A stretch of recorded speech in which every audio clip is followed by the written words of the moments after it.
Итак, при отсутствии каких-либо реальных аргументов, доказывающих, что из всех апостолов именно Иоанн написал Евангелие, почему большинство христиан верят, что именно он был его автором? Судя по имеющимся у нас письменным свидетельствам, потому что около 180 года нашей эры святитель Ириней, епископ города Лугдунума в Галлии, ставшего Лионом в современной Франции, написал об этом ровно одно предложение в главе 1.1 книги 3 своего знаменитого трактата «Против ересей». После этого Иоанн, ученик Господа, который возлежал на его груди, также опубликовал Евангелие, когда проживал в Эфесе в Азии. Ириней родился в Смирне около 130 года нашей эры и в юности слушал епископа Смирны Поликарпа, который знал апостола Иоанна и был на 60 лет старше Иринея. Другое имя, часто упоминаемое в связи с авторством Евангелий, это епископ Иераполя Папий, который был старшим другом Поликарпа. Смирна и Иераполь сегодня находятся в Турции и известны как Измир и Памуккале. Но ни Папий, ни Поликарп не оставили никаких письменных документов, сообщающих нам имя автора четвертого Евангелия, ни прямо, ни хотя бы в цитатах у других авторов. И вообще, до эпохи официальных стенограмм и аудиозаписей древние историки писали свои книги так, как сегодня люди пишут романы и сценарии фильмов, основанные на исторических событиях, не стесняясь придумывать цитаты и целые речи исторических персонажей. Поэтому, когда в древней книге утверждается, что кто-то сказал что-то несколько столетий назад, трудно понять, настоящая ли это цитата из утерянных записей или книг, или автор просто выдумал ее, исходя из собственного представления о том, что сказал бы по этому поводу герой его книги. И даже если сам историк был сверхчестным и потрудился сообщить нам, из какой книги или письма он взял свою цитату, мы не можем быть уверены, что тот утерянный документ не был очередной подделкой под псевдонимом. Вот почему святитель Ириней, который сам написал книгу около 180 года, является гораздо более надежным источником, чем Папий, умерший около 130 года, чьи предполагаемые цитаты из утраченных книг или писем, реальных или поддельных, мы читаем в поздних книгах, например, у церковного историка Евсевия, писавшего в IV веке. Евсевий также цитирует большой фрагмент, 303 греческих слова, из письма, которое якобы написал Ириней своему другу Флорину, посвященный его учителю Поликарпу. Но там нет ни слова ни об Эфесе, ни о Евангелии от Иоанна. Когда Ириней в письме утверждает, что Поликарп получил учение Христа от апостола Иоанна, разве не было бы это идеальным поводом и местом упомянуть, что это учение якобы было получено в форме книги под названием «Евангелие от Иоанна» и объяснить нам, как это Евангелие было написано? Также единственное сохранившееся сочинение самого Поликарпа – это его письмо к филиппийцам, где он неявно цитирует письма апостола Павла, Евангелие от Матфея и Луки, первое письмо Иоанна, пророка Исаию и даже неканоническую книгу Товита. Он пишет комплименты апостолу Павлу, например, в главе 3.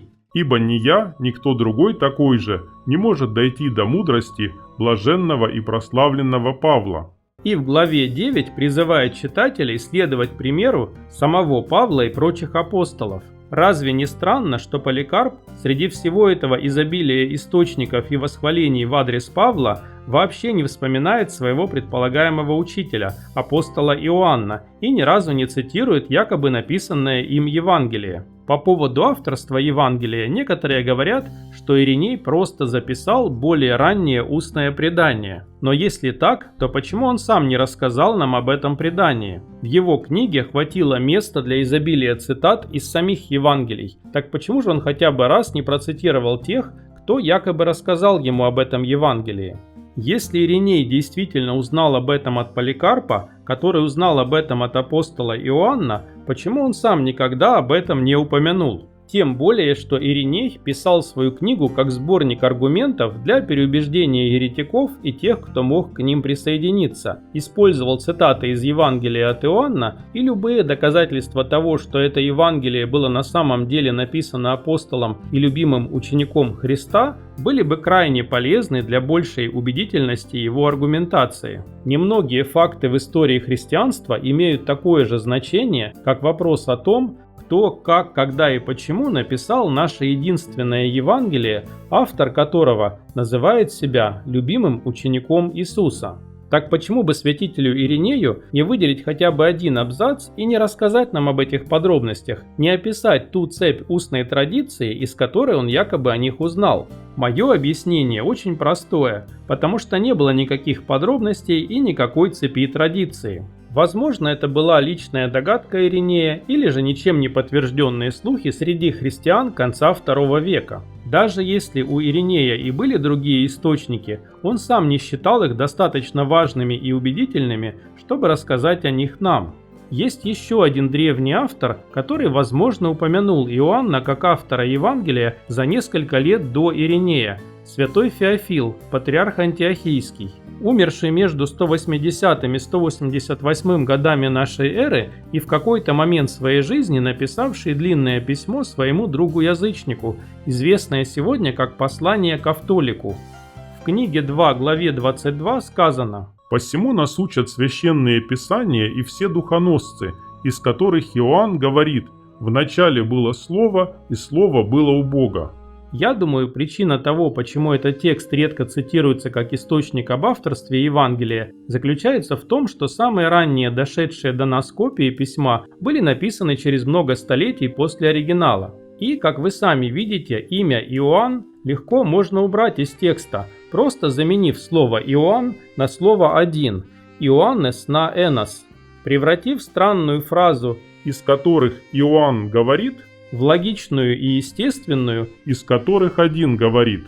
Вероятнее всего, имя Иоанн было добавлено гораздо позже переписчиком. Мне трудно представить, чтобы святой епископ назвал Иоанна просто одним из духоносцев, пневматофори, даже не сообщив своему другу, что на самом деле Иоанн был апостолом и любимым учеником Христа.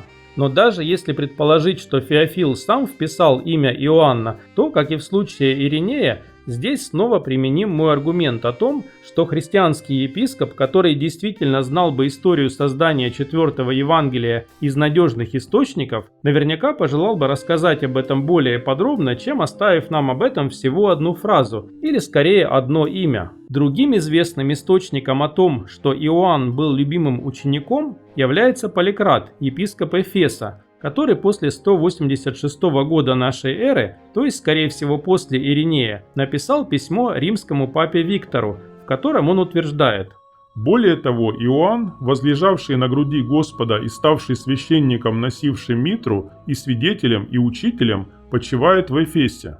Это считается намеком на то, что Иоанн, живший и умерший в Эфесе, был тем самым любимым учеником и, следовательно, автором Евангелия.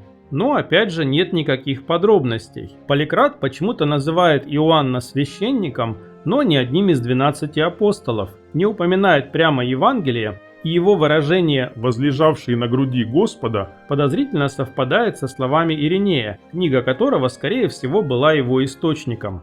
И вообще, если Евангелие было написано апостолом Иоанном, прожившим последние десятилетия своей жизни в Эфесе в окружении сотен своих учеников, которые впоследствии могли свидетельствовать о создании Евангелия тысячам других христиан следующего поколения по всей Римской империи, разве не следует ожидать множества письменных подтверждений этого факта хотя бы из вторых рук, с подробными описаниями, как их учитель рассказал им то, что слышал от самого автора, или хотя бы из третьих или четвертых или любых других рук, но с конкретным описанием цепи источников, восходящей к самому апостолу. Однако мало того, что до Иринея никто не написал, что Иоанн является автором Евангелия, на протяжении более столетия после его создания и 1,5 веков от смерти Иисуса, но вообще никто из людей, когда-либо писавших о Евангелии за прошедшие 2000 лет, так и не сообщил нам разумную правдоподобную историю о том, как апостол Иоанн его написал, с указанием деталей, дат и, главное, конкретной цепи источников этой информации. Никто никогда не написал чего-нибудь вроде «Вот история создания Евангелия от Иоанна, которую я услышал от моего учителя, который слышал ее от своего учителя, который узнал ее от самого апостола». Самый ранний существующий в настоящее время текст Евангелия, в котором сказано, что он был написан апостолом Иоанном, это папирус П-66 из коллекции Бодмера, датированный примерно 200 годом нашей эры. Другой текст, в котором упоминается авторство Иоанна, это фрагмент или канон Муратории, список книг Нового Завета с комментариями. Но мнения ученых о его датировке разбросаны от 170 года на основании голословного утверждения его анонимного автора и вплоть до IV века. Фрагмент Муратории рассказывает фантастическую историю, опять же без источников, как некоторые апостолы якобы собрались вместе, и апостол Андрей попросил Иоанна записать их общие воспоминания и издать под своим именем. Правда, автор Евангелия так и не назвал в книге свое имя, так что этот текст пытается странным образом объяснить факт, который даже не соответствует действительности. Что касается нашего епископа Иринея, то он, как я сказал выше, написал ровно одно предложение на тему создания Евангелия, вообще не упомянув никакие источники информации и не рассказав нам никаких подробностей о процессе и времени его написания. Ириней много раз цитирует Евангелие от Иоанна в своей книге, называя Иоанна его автором, но не использует ни одну из этих цитат в качестве идеального предлога рассказать нам об обстоятельствах создания Евангелия и о том, каким образом сам Ириней об этом узнал.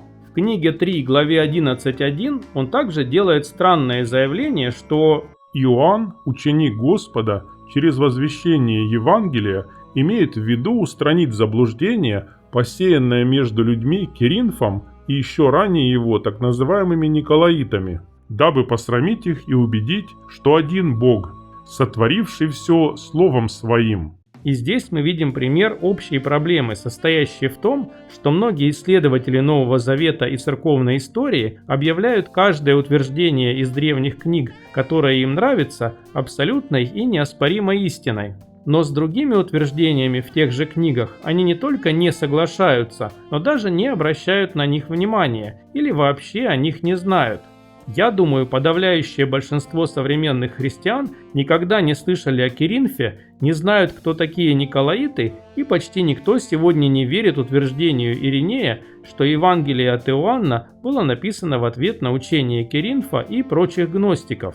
Аргументы от умолчания являются логической ошибкой, то есть нельзя доказать, что кто-то о чем-то не знал тем фактом, что он никогда об этом не упоминал. Но бывают случаи, когда люди, знавшие некий факт, просто обязаны были о нем упомянуть, ибо молчание было бы равносильно преступной халатности. Или же когда автор пытается в чем-то убедить читателей, но по какой-то совершенно необъяснимой причине не упоминает некий факт, который был бы самым сильным аргументом в пользу его правоты. В нашем случае, как христианский епископ, даже святой, мог написать огромную книгу, где он страницу за страницей критикует каких-то случайных еретиков, о которых мы без него даже не узнали бы, но не посвящает больше одного предложения истории создания буквально самой читаемой книги в истории человечества.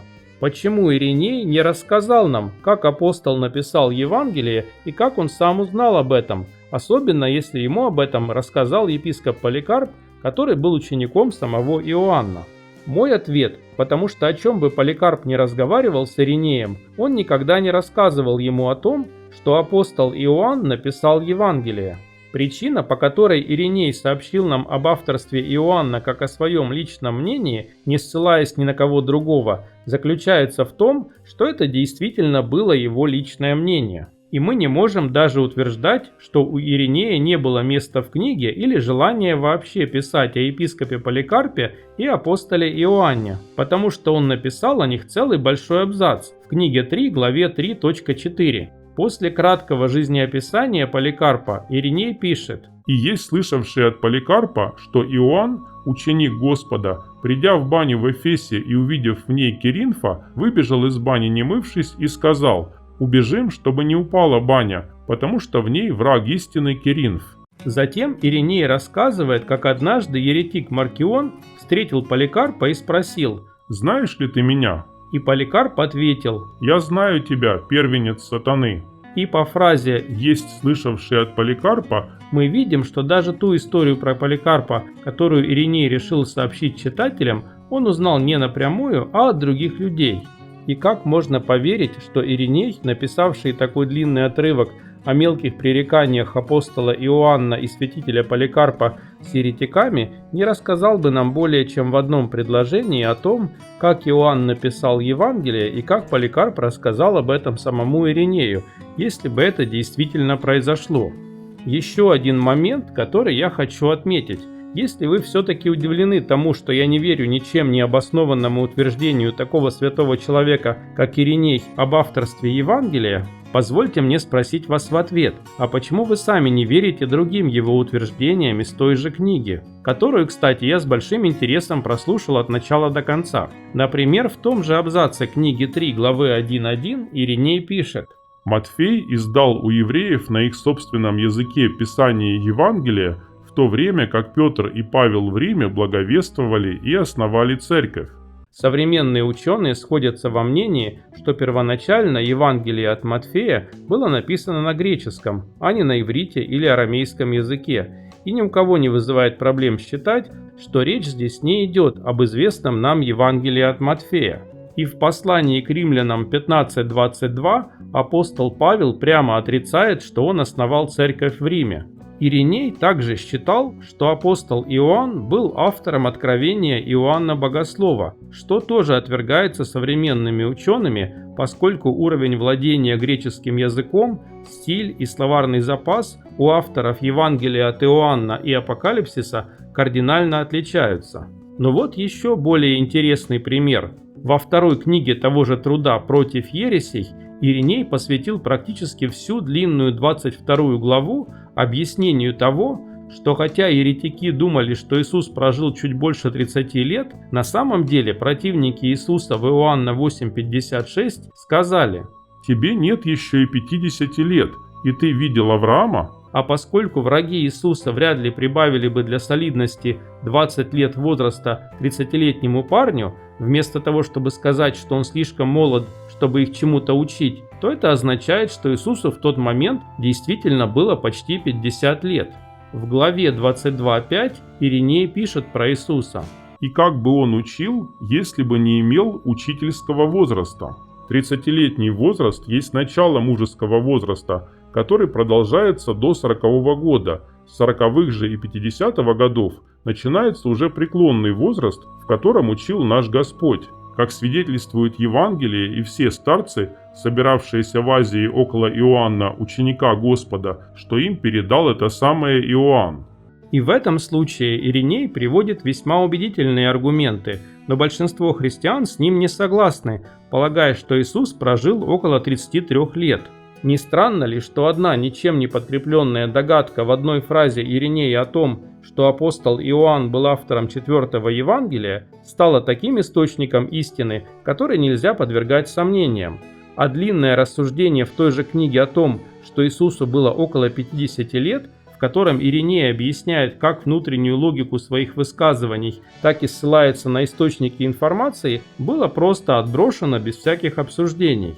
На самом деле тот факт, что Ириней был учеником Поликарпа, который был учеником Иоанна, может объяснить не авторство Евангелия, а ошибочное отождествление его автора с Иоанном. Когда утверждают, что Марк и Лука были настоящими именами авторов соответствующих Евангелий, поскольку нет никаких оснований специально выдумывать эти имена вместо каких-либо других имен, это вполне логично. Хотя этот аргумент не учитывает ситуацию, когда имена авторов могли быть просто утеряны, а тот, кто пытался их восстановить впоследствии, мог искренне ошибаться. Но эта логика не работает в отношении единственного Евангелия, которое утверждает, что оно было написано настоящим апостолом и которое в итоге получило имя одного из самых известных апостолов, по преданию дожившего в Эфесе в Малой Азии до времен императора Трояна, то есть минимум до 98 года. В психологии есть так называемый принцип близости, proximity principle, который состоит в том, что нам гораздо больше нравятся те люди и вещи, с которыми мы знакомы, даже если знакомство сводится к тому, что мы просто их видим или слышим о них достаточно часто. На этом основана вся реклама. Люди инстинктивно приписывают тому, с чем они знакомы, положительные качества. Епископ Ириней родился в Смирне, расположенной всего в 36 километрах от Эфеса, и, несомненно, должен был знать многих людей, знакомых с апостолом Иоанном, и чувствовать особую связь с ним через предыдущие поколения христианских лидеров, таких как Поликарп и Папий. Поэтому Ириней, читая 4 Евангелие, мог гораздо легче представить любимым учеником Иисуса апостола Иоанна, чем других апостолов, о которых он практически ничего не знал. Кроме того, само слово «Иоанн», как имя Иоанна Крестителя, является самым первым именем, которое встречается в Евангелии от Иоанна в стихе 1:6, даже раньше, чем имя Иисус. Таким образом, когда Ириней смотрел на первые стихи Евангелия и видел в них имя апостола, о котором он знал больше всего, это, несомненно, должно было играть сильную подсознательную роль в его желании верить, что Евангелие написал именно апостол Иоанн. Также из Эфеса был Гераклит, который первый придумал идею логоса, о которой говорится в первых строках Евангелия. О других, более поздних источниках информации об авторстве Евангелия я расскажу в моем следующем видео.